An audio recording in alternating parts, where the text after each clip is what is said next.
आपण पाहत आहात आपल्या हक्काचे प्रतिध्वनी न्यूज।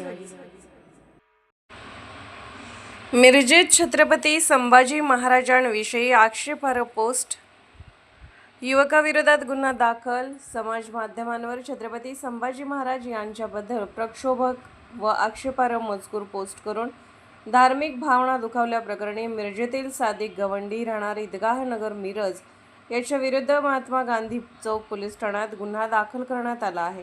संबंधित तरुणाने आपल्या इंस्टाग्राम आयडीवरून वादग्रस्त पोस्ट प्रसिद्ध केली होती। या पोस्टमध्ये छत्रपती संभाजी महाराजांविषयी अवमानकारक भाषा वापरून दोन समाजामध्ये तेढ निर्माण होईल असा मजकूर टाकण्यात आल्याचा आरोप आहे। ही पोस्ट सोशल मीडियावर व्हायरल होताच नागरिकांमधून संतप्त प्रतिक्रिया उमटल्या। या प्रकरणाची माहिती मिळताच पोलिसांनी सुमोटोचा निर्णय त्वरित घेऊन या प्रकरणाचे गांभीर्य लक्षात घेत महात्मा गांधी पोलीस ठाण्याचे पोलीस निरीक्षक सतीश शिंदे व अन्य पोलिसांनी तात्काळ कारवाई करत संबंधितांविरुद्ध गुन्हा दाखल केला असून पुढील तपास सुरू आहे। दरम्यान सांगली पोलीस प्रशासनाने समाज माध्यमांवर द्वेष पसरवणारे, धार्मिक भावना भडकवणारे अथवा महापुरुषाचा अवमान करणारे पोस्ट करणाऱ्यांविरोधात कठोर कारवाई केली जाईल असा इशारा दिला आहे।